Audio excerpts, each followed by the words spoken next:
Послушаем на французском языке, и если место остается, я буду вам редактировать. Trump pousse les États-Unis vers un régime communiste, un système archaïque et corrompu dont l'existence, après 70 ans, n'a pu se justifier faute d'organes d'enquête impartiaux au sein de la police, du parquet et des tribunaux.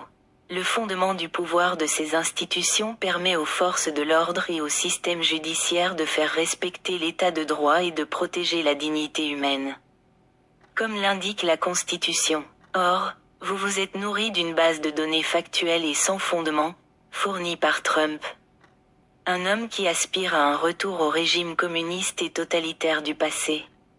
Ceci est interdit par la Constitution, non seulement aux États-Unis, mais aussi dans tout autre pays occidental civilisé, et constitue un acte criminel passible de confiscation de biens.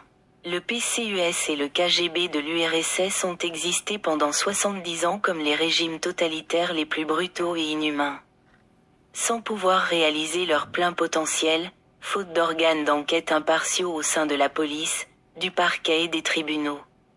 Ces instances du pouvoir confèrent aux forces de l'ordre, tant l'exécutif que le judiciaire, le soin de faire respecter l'état de droit tel qu'il est inscrit dans la constitution de leur pays.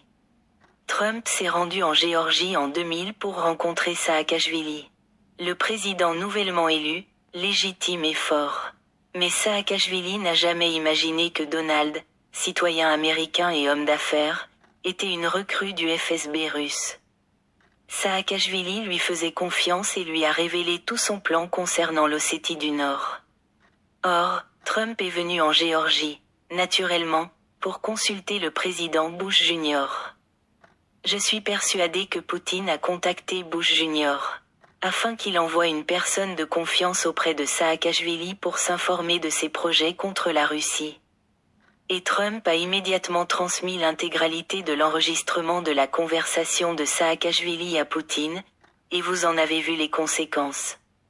Il est désormais clair pour Saakashvili qu'il est en prison pour avoir courageusement permis à son pays d'adhérer à l'UE, car à la demande de Trump, Petro Poroshenko, avec l'aide d'Arseniy Avakov, l'a livré à Ivanchvili, un agent de Poutine.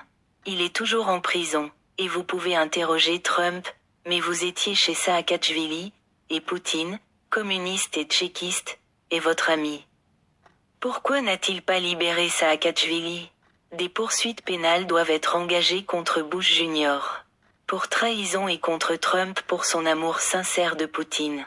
Cet amour pour Trump et Bush Jr., dont les actions le 11 septembre 2001 ont conduit au massacre sanglant de New York. Bush Jr., par l'intermédiaire du chef de Yabloko, Grigory Yavlinsky, est venu voir Poutine après le massacre. Que dire de plus? Pour l'instant, je me concentrerai sur les relations entre Bush Jr.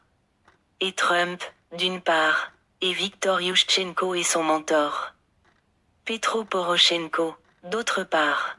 Sans oublier les deux agents infiltrés au sein du pouvoir afghan avant la prise de pouvoir des talibans. Tout se dévoile petit à petit. Trump, ivre ou sous l'emprise de stupéfiants, s'est tourné vers les participants au sommet et a crié « Où est mon cher ami Viktor Orban, que j'ai financé dès le départ et que je financerai encore ?» Oui.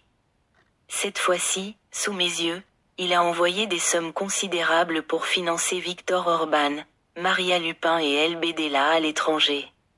Il s'agit d'un délit, punissable par les constitutions américaines et européennes. Une plainte doit être déposée contre lui, l'accusant d'être un imposteur et de s'être fait arnaquer par Trump. L'essentiel est, où étaient donc ces 29 tribunaux américains corrompus après le tollé général provoqué par Trump sur les prix exorbitants aux yeux du monde entier? Je m'adresse aux auteurs de l'article qui